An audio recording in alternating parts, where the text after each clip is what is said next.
ওখানে ওনারা কমপ্লিট কোনো কথা বলেন, বলছেন যে জাতীয় নির্বাচনের দিনে অথবা তার আগে যে কোনো সময়, মানে কথাটা ওনারা ঝুলাই রেখেছে। এইটা বলাতে একটা ক্রিটিক্যাল পরিস্থিতি তৈরি হয়েছে। এখন বল চলে গেছে সরকারের প্রতি, সরকারের ডিসিশন, তাকেই সিদ্ধান্ত নিতে হবে। এই ক্ষেত্রে আমাদের সব দলের পরিষ্কার বক্তব্য যে এই ঐক্যমত্য কমিশন যদি সুনির্দিষ্ট করে জাতীয় নির্বাচনের পূর্বে নভেম্বরে গণদাবি অনুযায়ী গণভোটের তারিখটা বলে দিতেন, তাহলে জিনিসটা কিন্তু আর ঝামেলা পাকাইত না। এখন দু একটা দল যারা একই দিনে গণভোট আর জাতীয় নির্বাচনের কথা বলছেন, এই কথায় তারাও কথা বলার সুযোগ পেলেন, আর আমরা যারা আগে যাচ্ছি আমাদের কথা বলার সুযোগ রয়েছে। মাঝখানে ঐক্যমত্য কমিশন বেঁচে গেছে, হয়ে গেছে।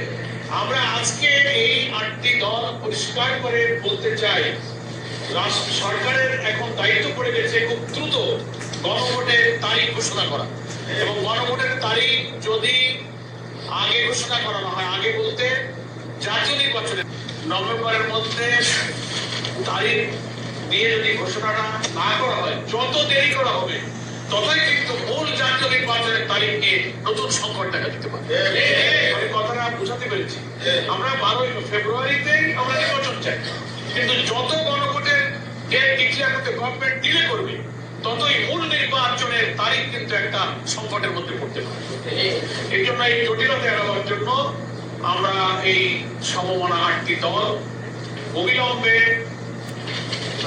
প্রধান উপদেষ্টা, তিনি যেমন সরকারের প্রধান, তেমনি ন্যাশনাল কনসেনসাস কমিশনের প্রধান, দুই প্রধান দায়িত্বের কারণে এখন ওনার দায়িত্ব হয়ে পড়েছে জাতিকে এই সংকট মুক্ত করা, সংশয় মুক্ত করা, রাজনীতির আকাশে যে মেঘ জমেছে মেঘটাকে দূর করে একটা আলোর নিশানা উনি দিতে পারেন, এবং সেটা নভেম্বরের মধ্যেই গণভোটের তারিখ দিতে হবে। আর জুলাই সনদের ব্যাপারে যে আদেশ জারি ব্যাপারে আমার ঐক্যমত হয়েছে, এই আদেশটা খুব অবিলম্বে জারি করা দরকার।